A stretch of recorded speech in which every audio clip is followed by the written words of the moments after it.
নমস্কার। রান্নার নতুন রসায়নে আজকে একটা হেলদি ব্রেকফাস্ট দেখাবো, যা বাচ্চাদেরকে টিফিনেও দিতে পারবেন। নাম হচ্ছে রাগি চিলা। এই চিলা তৈরি করতে কি কি লাগছে আর কিভাবে করছি একবার চলুন দেখে নিই। রাগি চিলার জন্য আমাদের প্রথমেই লাগবে 1 কাপ রাগির আটা, হাফ কাপ গাজর, হাফ কাপ বিট এবং 1/3 কাপ পনির, একটা বড় পেঁয়াজ, boiled sweet corn, half cup টক দই। এবার রাগির আটার মধ্যে আমাদের এক এক করে সমস্ত উপকরণগুলো দিয়ে দেব।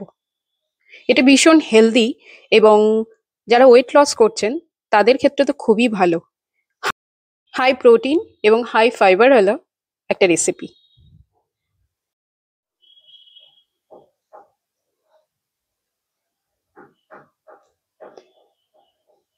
ভুট্টাটা চাইলে নাও দিতে পারেন, আমার যেহেতু বাড়িতে ছিল সেজন্য এটাও দিয়ে দিয়েছি।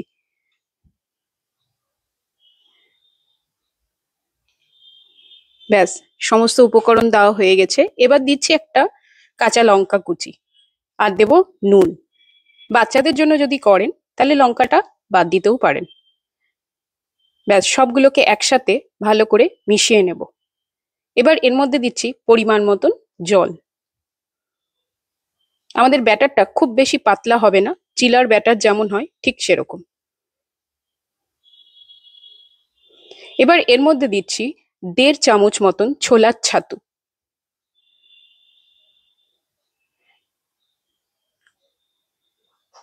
এখন ফ্রাইং প্যানে আমি দিচ্ছি অলিভ অয়েল।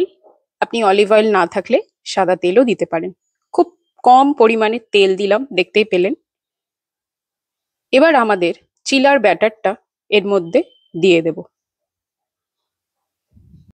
আমি এর মধ্যে যে অল্প পরিমাণে ছোলার ছাতু দিয়েছি, ছাতু তো শরীরের পক্ষেও ভালো, আর ছোলার ছাতু দিলে বাইন্ডিং এজেন্টেরও কাজ করে এই চিলার। এবার একটা ঢাকা দিয়ে দেব যাতে উপর পৃষ্ঠাটাও কুক হতে পারে।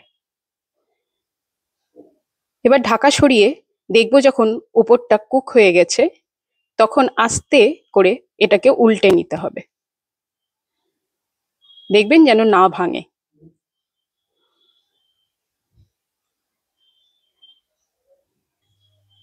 আস্তে আস্তে অল্প আঁচে আমরা এই চিলাটি তৈরি করব। খুব বেশি আঁচ দিলে ওপরটা পোড়া পোড়া হয়ে যাবে, ভেতরটা কাঁচাই থেকে যাবে। ব্যাস, প্রথম চিলাটি কমপ্লিট। এই একইভাবে আমাদের প্রত্যেকটা চিলা তৈরি করে নেব।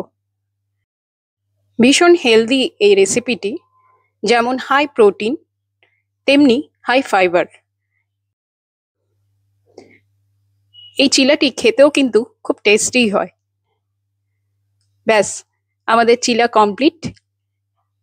আজকের রেসিপি আপনাদের কেমন লাগলো তা অবশ্যই কমেন্ট করে জানাবেন, আর চ্যানেলটিকে অবশ্যই সাবস্ক্রাইব করতে, লাইক এবং শেয়ার করতে ভুলবেন না। চিলার সাথে খাওয়ার জন্যই আমি এখানে টক দই, তার মধ্যে নুন এবং চিলি ফ্লেক্স দিয়ে ভালো করে নেড়ে নিলাম। এটাই আমরা চিলার সাথে ডিপ হিসাবে ব্যবহার করব। এটা হেলদিও বটে।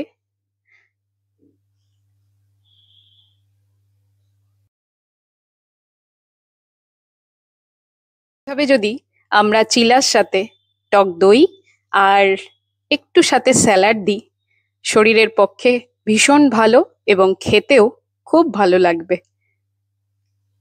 আজকের মতন এখানেই শেষ। এরপরে আবার একটা নতুন রেসিপি নিয়ে আপনাদের সকলের সামনে হাজির হব। ধন্যবাদ।